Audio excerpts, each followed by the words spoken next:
Hey guys, so today we're using the onboard camera audio, so it probably sounds a bit echoey in here. I can only apologise.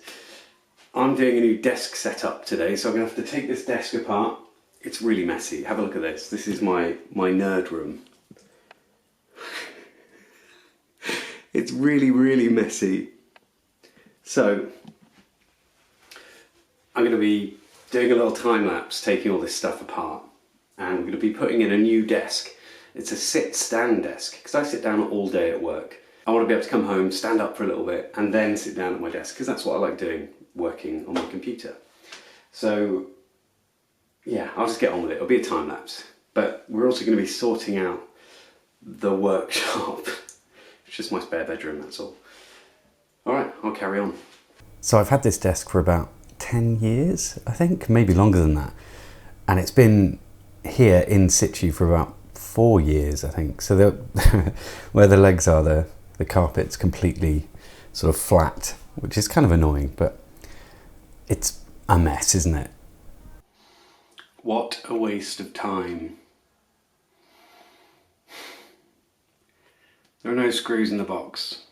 There are no fixings in the IKEA box.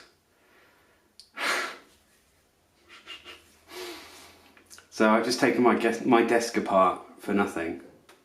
Well, I hope you enjoyed that.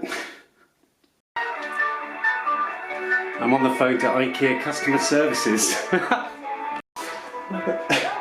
They're breaking out all the barriers. So here's the plan. I bought 2 desks. One for my workshop table where I was going to put the 3D printer and stuff. And the other one was going to be for my computer, the sit-stand one. So I'm going to put the other one together and wait for the customer services to send me some screws, I guess. Well, this second desk is sort of my workshop desk. I can't really remember what it's called. It might be Finard or something. None of these ones were very expensive. In fact, that standing desk, my friends sort of told me, yeah, you never spend your money, you know, and you use your desk every day, you might as well spend some money on it. And the original one I thought about was £530, called the BEKANT. Anyway, I tried out the manual one and it was just as good. So I went for that and it was like 170, I think. So eventually I'll get it working. So thanks for watching, I guess.